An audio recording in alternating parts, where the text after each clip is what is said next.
Добрый день, друзья! Один из задаваемых вопросов и интересующих многих. Почему гниют корни в керамзите? Вы знаете, ответ очень банальный, и его можно сказать одной фразой. Вы просто заливаете свой цветок. Все очень уверены, что в коре это влажно, мокро, сыро, долго. А в керамзите все просыхает моментально, быстро, и на завтра нужно обязательно полить цветок, потому что керамзит уже сухой. И вот для того, чтобы понять, и керамзит вроде сухой, а я его поливаю каждые 3 дня, и корни гниют. А кора я там поливаю раз в 10 дней. Вы знаете, удивительно, и тоже гниют корни. Все время рассказываю, что не нужно смотреть на керамзит, не нужно смотреть на кору, нужно только смотреть на корни.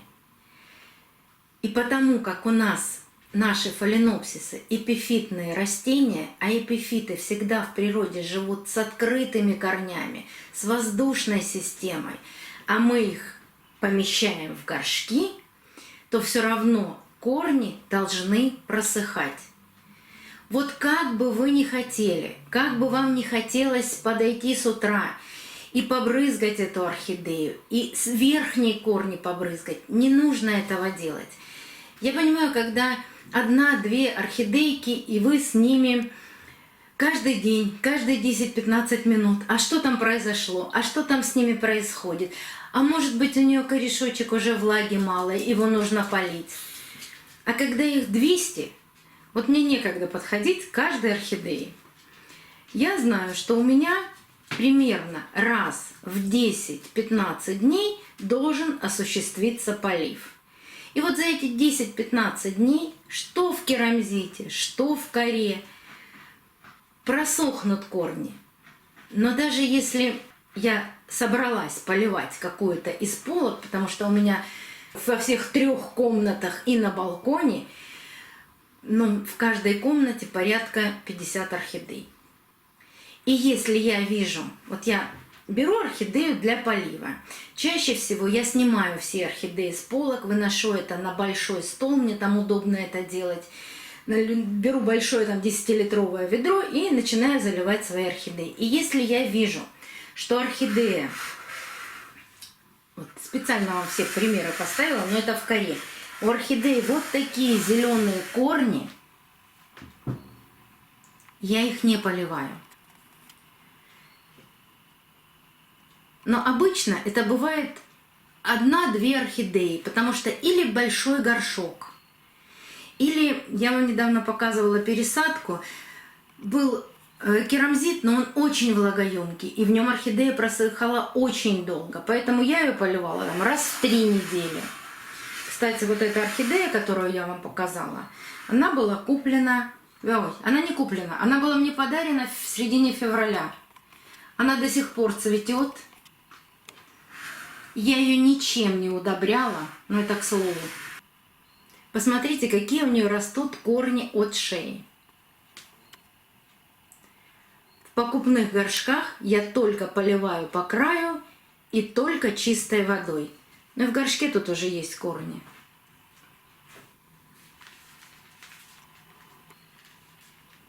Хорошие везде корни. Ничего с орхидеей не делаю. Никаких у меня нет секретов, никаких я стимуляторов к орхидеям не применяю, особенно к купленным орхидеям, которые не пересаженные. Хочу показать еще одну маленькую орхидейку. Наверное, я вам ее не показывала, когда покупала. Покупала я ее месяца тоже 3 назад. На горшке у нее есть название, это мультифлора. Она тоже потихоньку начинает раскукливать корни в горшке, начинает растить корни от шеи. Вот здесь появились небольшие корешки. И растит новый листик. Обращаю ваше внимание на корни. Вот первую орхидею я вам показывала, там корни очень зеленые. Вот здесь корни начинают просыхать. Появляется серебристый оттенок. Но такую орхидею я тоже буду поливать через 3-4 дня.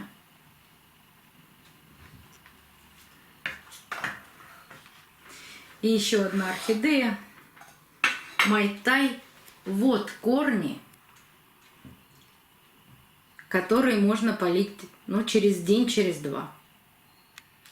Вот это сухие корни. Ну и в горшке тут тоже видно растущие молодые корни. Хотя есть и гнилые. Вот они. И она тоже до сих пор находится в этом горшке. Выпустила уже огромный лист. Скоро будем пересаживать.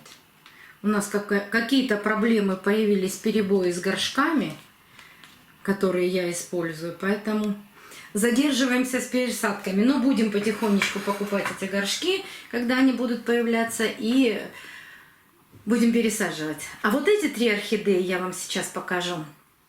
На примере вот этой орхидеи. Она у нас была сначала реанимашкой, сначала стояла в водичке. Корней у нее не было. Это был сделан мне подарок. Орхидея бабочка белая.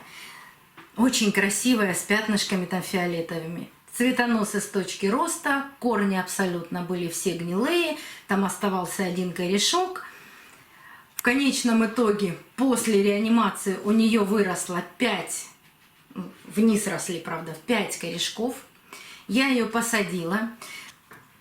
Точки роста нет, листиков всего, ну там еще было пару листиков, она отсушила 2 листика. Осталось 4 листика, которые висели как уши спаниеля. Они и сейчас остались висеть, но они плотные, хорошие. Просто они остались вот в таком загнутом состоянии. И когда я ее просто, не питая к ней никаких надежд, взяла высокое кашпо без дырочек, поставила в это кашпо и насыпала в керамзит вот так, чтобы закрывала эти корни. Система получилась закрытая. Я не люблю закрытые системы, но я на нее так махнула рукой, поэтому засыпала, но очень-очень аккуратно поливала. То есть налью вот буквально полсантиметрика в нее водички и недели 2 жду, пока она выпьет эту воду. Корней, кстати, когда я посадила, корня ни одного видно не было. Покажутся эти корни, не покажутся эти корни. И, наверное, месяца 2 никаких корней я не видела. Но продолжала точно так же поливать. Удобрять я ее не удобряла, потому что в закрытой системе это очень сложно. Но, может быть, какой-то один за 2 месяца попался полив с удобрением. Я чуть-чуть туда налила. Опять же, вот это полсантиметра этой водички. Я даже не наливала, я просто опрыскивала керамзит. Ну, смотрю, через 2 месяца к краю горшка полез всего 1 корешок. Думаю, ладно, раз 1 появился, очень хорошо. И тогда я вам ее показала. У нее полезли цветоносы. Причем цветонос полез из точки роста. Вот, даже он не из точки роста. Он начал расти, сейчас покажу, из пазухи. Начал расти из пазухи. Потом пробил в точку роста опять. Потом еще появился 1 цветонос. Я сказала, пусть растут, вдруг на цветоносе вырастет детка. Нет, и цветов не распустил, ну не было у орхидеи сил. И цветы не распустили, и цветоносы подсохли, я их срезала. Но она, как интересно, выпускает корни вверх. Потом я ее через вот этот большой промежуток времени, наверное, еще месяца 3 прошло. Появляются эти корешки потихонечку. Я думаю, ну ладно, неудобно мне ее. Мне ж надо ее поливать с удобрениями. Неудобно мне в этой закрытой системе ее держать. Я взяла и пересадила ее, как обычно, в свой любимый двойной горшок. Здесь мне удобно и с удобрениями поливать, и наблюдать за корнями. И что бы вы думали? Сейчас вам покажу ее корни. Никаких деток пока от нее нет. Очень жду от нее детку, очень хочу, потому что очень красивая бабочка. А корни-то она как прекрасно начала растить. И при пересадке я увидела, что из 5 этих корней выжило всего 2 корня. И вот от этих 2 корней пошла вот такая замечательная корневая система. Надеюсь, что видно, сколько сейчас здесь растущих и молодых корней. Ну и вот 2 растут снизу. Когда вы посадили в керамзит или посадили в кору, неважно, куда вы посадили, во-первых, очень важны для орхидеи просушки корней. Во-вторых, какие-то корни приспосабливаются, какие-то все равно погибают, потому что для орхидеи это все равно стресс. Любая пересадка для нее стресс. Иногда идет стресс во благо, иногда какие-то корни начинают умирать, но какие-то остаются.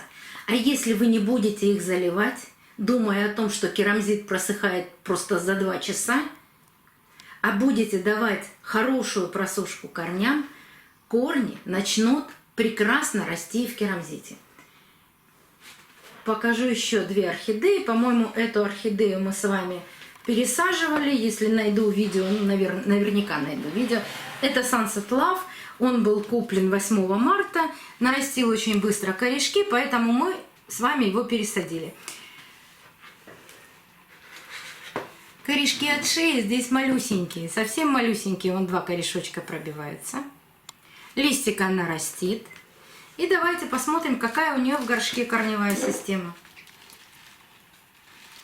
Я никогда не обращаю внимания на конденсат, я всегда смотрю на корни. Но смотрите, под этим конденсатом какие корни.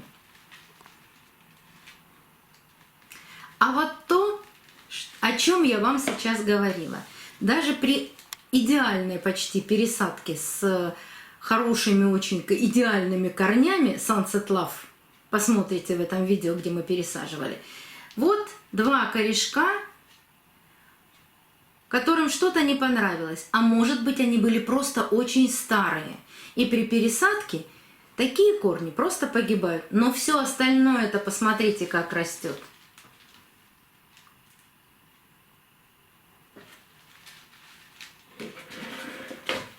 И все орхидеи, без каких-либо секретов, я поливаю одинаково. Еще одна орхидея, это Red Neo. Он у меня вообще стоял в открытой системе, потому что мне чем-то не понравились его корни. Я его обработала Максимом, поставила на доращивание корней. Он хорошо дорастил корни, и мы тоже с вами вместе его сажали. Смотрите, у Red Neo 2 цветоноса. А пока он стоял в водичке, он растил очень маленькие листики. Ему нечем было практически питаться, он питался там и за счет листиков, потому что я не удобряю орхидеи, которые стоят у меня в воде. Но сейчас, после того, как я его пересадила, я начала также удобрять, как и все свои орхидеи, то есть 1 полив с удобрением, 1 полив без удобрения, и получила от него 2 небольших цветоноса и вот такую корневую систему. Вот распукленные корни. Вот растут новые корни. Никаких секретов. Полив, просушка. Полив, просушка. Это важно не только в керамзите, это важно и в коре. И нужно обязательно не забывать, что это эпифитные растения. Растения, которые в природе живут с воздушными корнями. Мы их просто заставляем жить в горшках. Но если мы так с ними поступаем, а по-другому мы с ними не можем поступить, то все равно нужно обязательно помнить, что этим корням, воздушным корням, нужна просушка, а не все время полив и мокрые корни. Попробуйте. Я думаю, что и у вас все получится. До новых встреч. Увидимся на канале.